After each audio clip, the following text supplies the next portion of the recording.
Hello everybody, welcome to Monday Morning Must Knows. My name is Merlin Rothfeld, and normally I talk about 3 important things for the upcoming trading week. But I'll be honest, there are so many things happening this week. I think we have like 7 different topics to talk about this week, and one which we rarely talk about because it almost never happens. And with that little bit of a cliffhanger, let's get started with our Monday Morning Must Knows. Now, of course, I feel like a broken record sometimes doing these sessions because we talk about inflation and the Federal Reserve and the FOMC and Jerome Powell. But this week, there's the dynamic duo, the Batman and Robin of inflationary data, and that is your consumer price index and your producer price index. So let's start things off in the U.S. with our inflation data, kicking things off with the consumer price index numbers on Wednesday at 8:30 a.m. Eastern Time. Now, you can see by this chart, it's certainly calmed down a lot over what we had between 2021 and early 2022. On the hard red edge, last reading was at 0.4%. You'll see this week, it is expected to do what? Oh, expectations are looking good. A decline. We're actually looking to drop to 0.2%, which of course would calm people's fears about rising inflation and maybe feel even better about declining inflation. But that's Batman. Let's look at Robin. That's the producer price index, which happens the next day on Thursday at 8:30 a.m. Eastern Time. And this one on the hard red edge, you can see the previous reading was negative 0.1, a contraction in inflation. That's a great sign for the markets going forward. But what are they expecting to happen this Thursday? Lo and behold, give me a red arrow, please. And they're expecting it to stay at 0, meaning unchanged, which in the grand scheme of things is actually pretty important. But this is the small stuff. This is the month-over-month readings. And a lot of people don't really focus on the month-over-month. They focus on the year-over-year. Now, Wednesday at 8:30 a.m. Eastern Time, we get that consumer price index, and we will also get the year-over-year, which is what most of the major financial institutions will be talking about. And as you can see, we've come well off those highs at over 9% to right around 6%.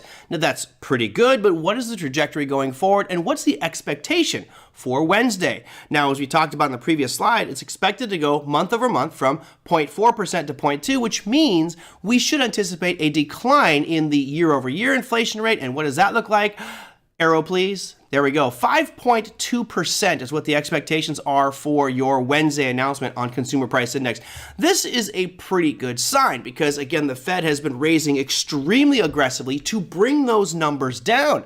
As you can see on that chart, it appears to be working. I know some of you are going to go, it's not working, the Fed shouldn't do it, whatever the case may be. These actions are having an impact on the markets, and as inflation continues to drop, that may be a sign for a bullish type of market phase because it means the Fed might back off and maybe even ease a little bit. But let's be honest here, the inflation number that they're looking for, 2%. Even if we came out at 5.2, which looks great on this chart, it's still a long way from that Fed objective. But the good news is the trend is in the right place. Okay. I would normally like to bring up each one of these things individually and go through chart by chart by chart, but I just don't have the time because a lot of you don't want to sit here for 15 minutes and watch a video. You're like, get it down to 3 minutes, Merlin. That's why I talk so darn fast. Let's keep things rolling through our economic announcements. Now I want to shift to just some important dates. I'm going to give you high-level stuff here just so you know what's coming up. We'll start things off with the Bank of Canada. They're coming out with a rate statement on Wednesday at 10 a.m. Eastern Time. So anybody trading the Canadian dollar, you might want to pay attention to that one. As you may have recognized, the Canadian dollar has been on a bit of a sell-off here over the past week or two. So that may have an impact on your trades. They're expected to stay at 4.5%. Next on our list is going to be the Australian unemployment rate. Now that number is expected to start to increase. That's Wednesday at 9:30 p.m. Eastern Time. Next, we've got the UK GDP numbers. Now, this is the gross domestic product for the United Kingdom, and that is actually expected to decline, meaning things are slowing down a little bit over there, which we've seen that same picture here happen in the United States. And finally, you have for the U.S. on Friday at 8:30 a.m. Eastern Time, retail sales numbers, which are expected to decline as well.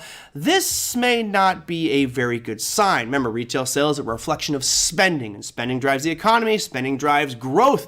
If retail sales start to decline significantly, that could have an impact on our markets going forward as well. So something to pay attention to from those 4 points of data. If you're trading the Australian dollar, the Canadian dollar, the British pound, you may see some nice swings because of those pieces of economic data. All right, last but definitely not least, as you guys know, I teach a course for Online Trading Academy in cryptocurrencies and digital assets. It is really, to me, a very important sector, even though it's under a bunch of heat and scrutiny from regulators and politicians. To me, it represents the future of money around the world. Now, Ethereum is one of the largest cryptocurrencies out there. I believe right now it's currently number 2 in that ecosystem. And as they slowly try to improve this new technology, this blockchain technology and an open source, call it global computer, there's going to be some little kinks that they have to work out. Now, for anybody who holds Ethereum, you know that if you staked your cryptocurrency, it's currently locked up in that protocol. What that means is your digital currency cannot be removed from that until they make an upgrade to their system called the Shanghai upgrade. Now, for those of us in the crypto world, we have been anticipating this release because I currently have a lot of Ethereum staked with the network, and I want to be able to pull that out and move it where I want to move it, not necessarily sell it. Well, the good news is for anybody who has staked Ethereum, there is going to be a major announcement. That's going to happen Thursday at 6:30 p.m. Eastern Time, as you can see here.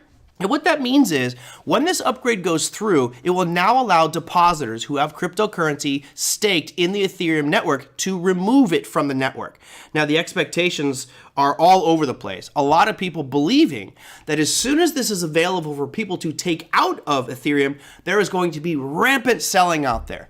Truth of the matter is that most people that have their Ethereum staked right now are underwater because they staked back in 2021 when Ethereum was very high.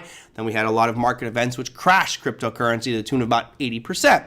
So right now we don't know which way it's going to go, but I assure you all eyes in the crypto world will be focusing on this announcement Thursday at 6:35, I know, odd time, Eastern time. So make sure you check your specific time zone. If you do hold any cryptos, I would expect there to be a lot of volatility. Why?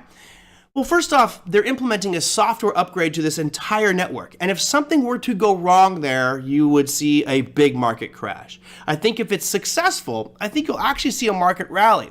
And over the coming days, the big question remains, how much Ethereum will actually be sold? Or will you get somebody like myself who has no interest in selling their Ethereum at all and is just going to move it to a different location?